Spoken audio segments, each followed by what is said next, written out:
नमस्कार साथियों, मेरा नाम है आर.के. सिंह। संस्कृति आईएएस के यूट्यूब चैनल पर एक बार फिर से आप सभी का स्वागत है। बात करें तो आजकल विश्व के विभिन्न जो क्षेत्र हैं, अलग अलग जो देश हैं, वहाँ पर देखें तो हिंसा भड़की हुई है और इस कारण से पूरे विश्व का जो माहौल है वो पूरी तरह से तनावपूर्ण बना हुआ है। और आज हम अपने इस एपिसोड में जिस विषय की चर्चा करने वाले हैं वो भी इसी विषय से जुड़ा हुआ है। और बात करें तो यूरोप का जो ब्रिटेन है वहाँ पर हिंसा भड़की हुई है। तो इस हिंसा के बारे में हम देखेंगे कि आखिर ये जो हिंसा भड़की है ये क्यों भड़की है, इसके पीछे कारण क्या है, कौन से कारक हैं जिसके कारण से यहाँ पर ये अव्यवस्था देखने को मिल रही है। तो चलिए बात कर ले। तो ब्रिटेन में इस समय बड़े स्तर पे हिंसा भड़की हुई है और जैसा कि हमने बताया कि इस समय विश्व के अलग अलग क्षेत्रों में, जैसे पश्चिम एशिया में जाए तो जो इजराइल फिलिस्तीन वाला क्षेत्र है वहाँ पर बड़े स्तर पे जो हिंसात्मक घटनाएं हैं वो देखने को मिल रही हैं। ऐसे ही हाल ही में 2 हफ्ता पहले से जो भारत का पड़ोसी देश बांग्लादेश है वहाँ पर बड़े स्तर पे हिंसात्मक घटनाएं देखने को मिली और उसी का प्रतिफल है कि इस समय वहाँ सरकार पूरी तरह से समाप्त हो चुका है, वहाँ अव्यवस्था बनी हुई है। और अब उसी कड़ी में एक नई जगह की बात करें तो यूरोप का जो ब्रिटेन है यहाँ पर भी बड़े स्तर पे हिंसात्मक घटनाएं देखने को मिल रही हैं और इस कारण से यहाँ भी ये बात कही जा रही है कि कहीं ये हिंसा उस रूप में ना परिवर्तित हो जाए जैसे बांग्लादेश की स्थिति हुई है और इसी कारण से ये चर्चा में है। बात कर लें कि अगर यहाँ पर ब्रिटेन का जो साउथ पोर्ट है, यहाँ हफ्ते भर पहले एक हिंसात्मक घटना हुई, उसके बाद से यहाँ पर बड़े स्तर पे हिंसा फैल गई और इसी कारण से अशांति के बाद यहाँ की जो सरकार है वो इसके लिए एक्टिव हो चुकी है, पूरी तरह से अलर्ट हो चुकी है ताकि ऐसी कोई स्थिति न उत्पन्न हो जाए जिस तरह से बांग्लादेश में धीरे धीरे हिंसा भड़कते भड़कते इस कदर भड़की कि वहाँ के सरकार को ही समाप्त कर ली और पूरी तरह से वहाँ पर इस समय एक तरह से देखें तो जो माहौल है वो बिगड़ा हुआ है। ऐसे ही उदाहरण देखते हुए जो ब्रिटेन है, यहाँ के जो प्रधानमंत्री हैं, उन्होंने इसके लिए अलर्ट होने की बात कही है और प्रधानमंत्री ने ये कहा है कि हिंसा के लिए जो लोग भी जिम्मेदार होंगे उनको बख्शा नहीं जाएगा, सख्ती के साथ उनसे निपटा जाएगा। ये बात यहाँ के प्रधानमंत्री ने कही है। तो इस कारण से ये पूरा मामला चर्चा में है। बात कर ले कि इसके जो महत्वपूर्ण बिंदु हैं तो यहाँ पर ब्रिटेन में साउथ पोर्ट की जो पुलिस है और यहाँ पर जो हिंसात्मक भीड़ है उनके बीच में कई झड़पें हुई हैं। इनमें बहुत सारे जो लोग हैं वो घायल हुए हैं। लोग ही नहीं, इसमें बड़े स्तर पे जो पुलिसकर्मी हैं वो भी घायल हुए हैं। और यहाँ पर 3 लड़कियों की मौत के बाद क्या है कि ये पूरा जो माहौल है ये यहाँ पर उभर कर आया और फिर क्या है कि सप्ताह के अंत तक पूरे ब्रिटेन के अलग अलग क्षेत्रों में अशांति फैल गई है। अब तक इस पूरे मामले में 300 से अधिक लोगों को गिरफ्तार कर चुकी है यहाँ की पुलिस। कई सारे जो संदिग्ध हैं उनको कोर्ट में भी पेश किया गया है, अदालतों में ले गया गया है इनके ऊपर। वहाँ पर देखें तो न्यायालय में कार्रवाई भी चल रही है और पुलिस प्रमुख और मंत्रियों का जो दल है वो इसके लिए आपातकालीन मीटिंग कर रहा है, बैठक कर रहा है कि कैसे इस पूरे माहौल से निपटा जाए। यही नहीं, सरकार अशांति और उपद्रव से निपटने के विभिन्न जो उपाय हो सकते हैं उनके ऊपर विचार कर रही है और हिंसा रोकने के लिए जो सेना को बुलाने की बात है इस पर सरकार का ये कहना है कि अभी स्थिति ऐसी नहीं हुई है कि सेना को बुलाने की आवश्यकता पड़े।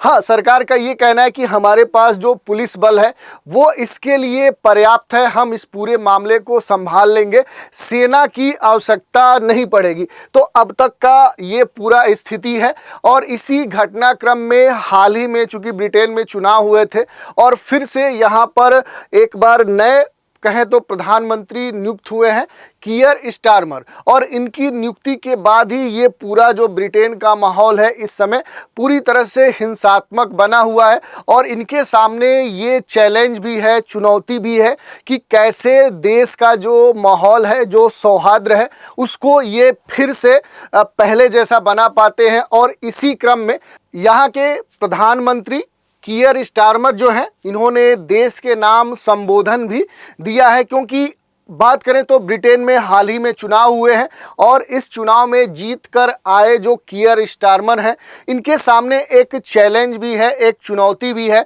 कि पूरे ब्रिटेन का जो माहौल इस समय बिगड़ा हुआ है उसे कैसे ये पटरी पर लाते हैं। और इसी क्रम में इन्होंने देश के नाम अपना संबोधन भी दिया है। बात करें कि आखिर अपने संबोधन में प्रधानमंत्री ने क्या कहा, तो प्रधानमंत्री ने कहा कि धुर दक्षिणपंथी ठगी में जो लोग भी शामिल हैं उन्हें बख्शा नहीं जाएगा, उन्हें पछताना होगा, उनको अफसोस होगा।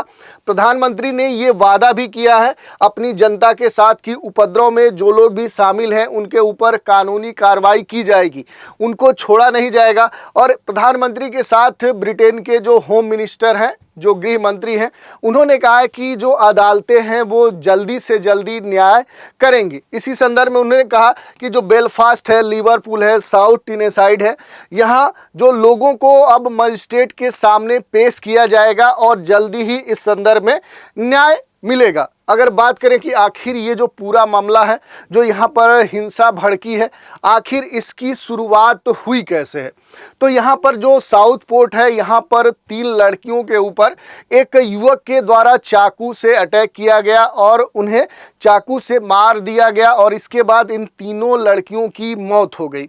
यही नहीं, इस हमले में जो संदिग्ध एक्सेल रुदा कुबाना है, इस नाम के एक व्यक्ति जो ब्रिटेन से संबंधित है, यहीं पर इसका जन्म हुआ है, इसकी जो आयु है वो 17 वर्ष है। यही नहीं, यहाँ पर उसने अन्य 10 लोगों के ऊपर भी हमले किए हैं, जिसमें अगर हम बात करें तो 8 बच्चे भी शामिल हैं। तो आप समझ सकते हैं कि ये जो घटना हुई है, जो इस व्यक्ति के द्वारा 3 लड़कियों को मारा गया है और कुछ लगभग 10 लोगों के ऊपर और हमले किए गए, जिसमें अधिकांश बच्चे शामिल हैं। इस घटना के बाद ही यहाँ का जो माहौल है वो बिगड़ा है।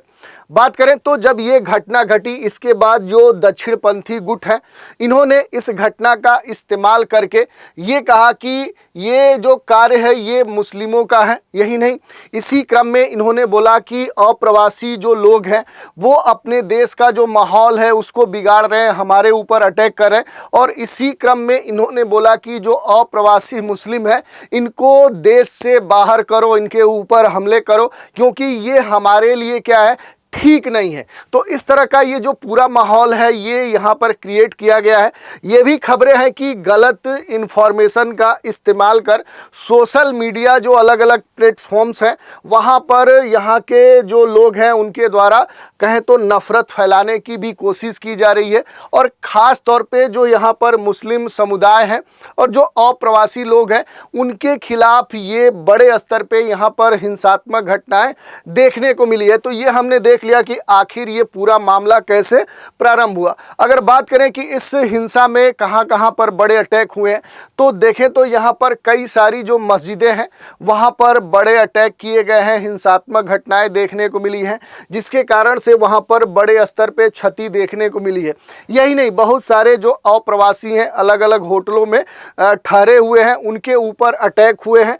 और इन घटनाओं में जो पुलिस है, जो सुरक्षाकर्मी हैं, बड़ी संख्या में घायल हुए हैं, जख्मी हुए हैं और उन्हें अस्पताल पहुंचाया गया है। तो ये अभी तक क्या है कि घटनाएं वहां पर देखने को मिली हैं और ये अब रुकने का नाम नहीं ले रही हैं।